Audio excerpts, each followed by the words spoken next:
गडकरी आपला उमेदवारी अर्ज दाखल करताना महायुतीकडून मोठे शक्ती प्रदर्शन केलं जाणार आहे। त्यामुळे आता मुख्यमंत्री उपमुख्यमंत्री यांची उपस्थिती या ठिकाणी जेव्हा ते अर्ज भरतील तेव्हा असेल।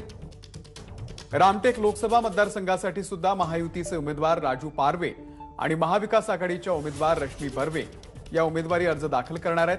भंडारा गोंदियामधील महायुतीचे उमेदवार सुनील मेंढे आणि महाविकास आघाडीचे उमेदवार प्रशांत पडोळे हे देखील उमेदवारी अर्ज आज दाखल करणार आहेत। यावेळी महायुती आणि महाविकास आघाडीकडून मोठे शक्ती प्रदर्शन केलं जाणार आहे। गडचिरोली चिमूरमध्ये देखील काँग्रेसचे उमेदवार डॉक्टर नामदेव किरसान आपला उमेदवारी अर्ज दाखल करणार आहेत।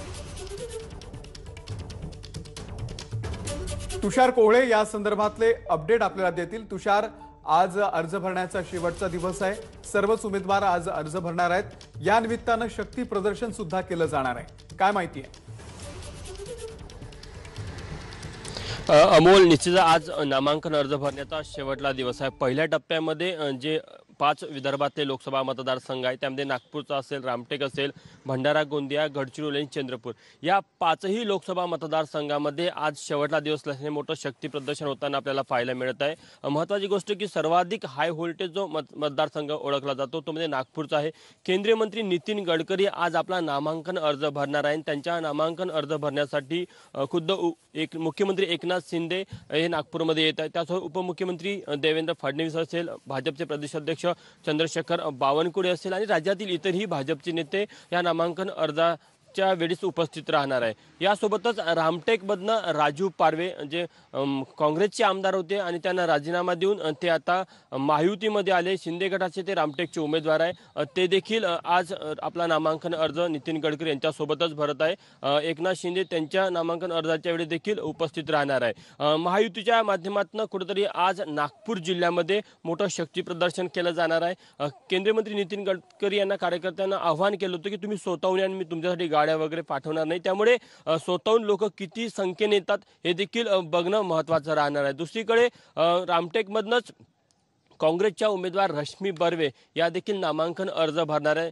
आपल्याला माहिती आहे की रश्मी बर्वे यांचा नामांकन अर्ज भरण्याआधी अनेक त्यांच्या जात वैधता प्रमाणपत्रावरून घेऊन विवाद पाहायला मिळाला होता। त्यामुळे अजूनही त्यांच्या उमेदवारी भरणार तर आहे, पण त्यांची उमेदवारी अर्ज टिकणार की नाही याबद्दल संदिग्धता व्यक्त केली जात आहे। त्यामुळे कुठेतरी काँग्रेस दुसरा पर्यायावर देखील विचार करत आहे की रश्मी बर्वे यांच्या एबी फॉर्मवर आणखी काही दुसऱ्या डमी उमेदवारांचं नाव देऊन ठेवायचं का। शेवटल्या क्षणाला जर का स्क्रुटिनीमध्ये रश्मी बर्वे यांचा अर्ज बाद झाला तर मग काँग्रेसकडे एक पर्यायी उमेदवार असेल। जर का स्क्रुटिनीमध्ये अर्ज बाद झाल्याने आपण अतिरिक्त नावं एबी फॉर्मवर दिले नाही तर मग काँग्रेसचा त्या मतदारसंघात उमेदवारच राहणार नाही, अशी परिस्थिती येऊ नये त्यासाठी मग त्यावर वेगवेगळ्या नावावर विचार केला जात आहे।